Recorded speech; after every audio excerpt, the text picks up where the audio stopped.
Mesdames et messieurs, bonsoir. Très ravi d'être parmi vous encore une fois pour vous présenter mon nouvel ouvrage Éléments de chimie physique, thermodynamique et équilibre chimique. C'est un ouvrage très intéressant destiné pour les étudiants du premier cycle universitaire ainsi que le premier cycle d'études médicales et les classes préparatoires. La thermodynamique et les équilibres chimiques, donc, et de troisième édition, revue et corrigée. Il est constitué de trois parties. La première partie traite la thermodynamique chimique, c'est-à-dire le premier, le deuxième et le troisième principe de la thermodynamique appliqué à la chimie. La deuxième partie fait l'objet des équilibres ioniques en solution aqueuse. Et la dernière traite les équilibres d'oxydoréduction. C'est un ouvrage de Jacqueline Ficini, docteur et sciences et professeure à l'université Paris 6. Elle est spécialisée bien sûr en chimie organique de synthèse. Nicole Lombroso-Bader, docteur également et sciences et professeur à l'université de Paris 6. Après avoir travaillé dans le domaine du magnétisme moléculaire, elle consacre depuis quelques années son activité de recherche à la résonance magnétique nucléaire. Et finalement, Jean-Claude de Pézaille, docteur et sciences bien entendu, ancien élève de l'école normale supérieure de Saint-Cloud, agrégé de l'université et maître de conférence à l'université René Descartes Paris 5. Il poursuit actuellement des recherches en chimie organique dans le domaine de la synthèse et de la réactivité des composés organométalliques. C'est un ouvrage fort intéressant de 188 pages. La première partie de cet ouvrage est bien sûr séparée ou bien est divisée en plusieurs sous-parties. La première traite les définitions et les conventions utilisées en thermodynamique. La deuxième, le premier principe de la thermodynamique. La troisième, les applications du premier principe de la thermodynamique à la chimie, ou bien ce qu'on appelle la thermochimie. La troisième partie, bien entendu, traite toujours les enthalpies de formation ainsi que les énergies de liaison. La quatrième partie, c'est le deuxième principe de la thermodynamique. Le troisième principe est l'objet, bien sûr, de la cinquième partie. C'est le troisième principe de la thermodynamique ou bien le principe de Planck-Nernst. La sixième sous-partie, c'est l'enthalpie libre. La septième, c'est les études, bien sûr, des équilibres, notamment les équilibres de phase et les équilibres chimiques. Et la huitième partie, ou bien la dernière sous-partie, fait l'objet d'un problème de la synthèse de l'ammoniac. Donc, c'est un problème bien connu en thermodynamique chimique ainsi qu'en chimie minérale.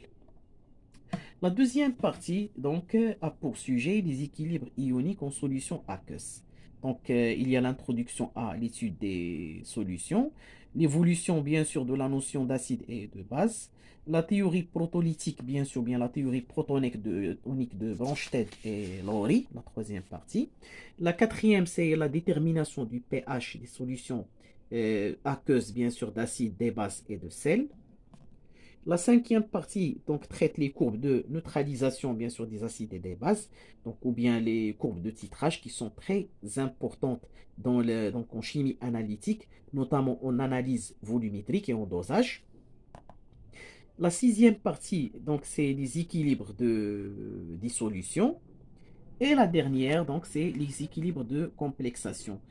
L'analyse par précipitation et par complexométrie joue un rôle aussi crucial en chimie analytique, notamment pour le dosage, pour l'analyse qualitative et quantitative, pour le titrage, ainsi que pour la séparation, bien sûr, des différents composés chimiques par des réactions spécifiques de précipitation, de dissolution, ainsi que des réactions de complexation.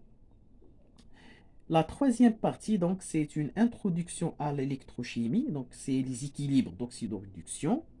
Donc, définition, les schémas d'oxydoréduction, la mise en évidence de transport d'électrons lors des réactions d'oxydoréduction. Donc, figurez-vous que Persachevski est le premier chimiste donc, qui a introduit donc, les concepts électroniques pour expliquer l'oxydoréduction à partir, bien entendu, du modèle atomique de Bohr. La force électromotrice des piles et l'équation, la fameuse équation de Nernst, donc font l'objet de la quatrième partie. La cinquième, donc, c'est les potentiels d'électrodes et les différentes applications à l'électrode d'hydrogène pour la mesure du pH, les potentiels standards d'électrodes et ainsi de suite. La sixième partie, donc, les différents types d'électrodes, première espèce, deuxième espèce, troisième espèce, bien sûr. Le dosage d'oxydoréduction par potentiométrie. Donc, la potentiométrie est une technique très connue et très utilisée donc, en électrochimie. Les réactions d'oxydoréduction et les réactions acido-basiques, leur rapport, notamment pour la mesure électrométrique du pH. La neuvième partie donc traite des problèmes concernant bien des problèmes relatifs au schéma d'oxydoréduction ainsi que les piles à de concentration. Voilà donc l'introduction à cet intéressant ouvrage. Donc la première partie donc, fait l'objet de la thermodynamique chimique, notamment les applications des trois principes fondamentaux de la thermodynamique pour l'étude des phénomènes chimiques, c'est-à-dire les effets énergétiques ou bien les énergies mises en jeu au cours des réactions chimiques, l'évolution, le sens d'évolution des réactions, donc par le deuxième principe de la thermodynamique, et notamment le troisième principe de la thermodynamique, donc, qui insiste sur le fait que l'entropie ne peut jamais atteindre zéro, ou bien la température ne peut jamais atteindre le zéro absolu à cause des fluctuations, bien entendu, thermiques, et à cause des mouvements internes, bien sûr, des atomes et des molécules. C'est un ouvrage fort intéressant, traite tous les types d'équilibres chimiques, notamment les équilibres chimiques en phase gazeuse et en phase hétérogène, les équilibres de phase, ainsi que les équilibres ioniques en solution. Donc, je vous recommande, chers auditeurs et chers étudiants, donc, de consulter cet ouvrage fort intéressant, bien sûr, comme une introduction ou bien comme une initiation à la thermodynamique chimique et ses différentes, bien entendu, applications. Alors, nous arrivons à la fin de cet ouvrage.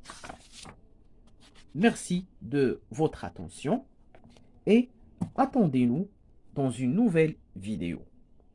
N'oubliez pas, bien entendu, d'activer la cloche des notifications afin que vous puissiez recevoir toutes nos nouveautés.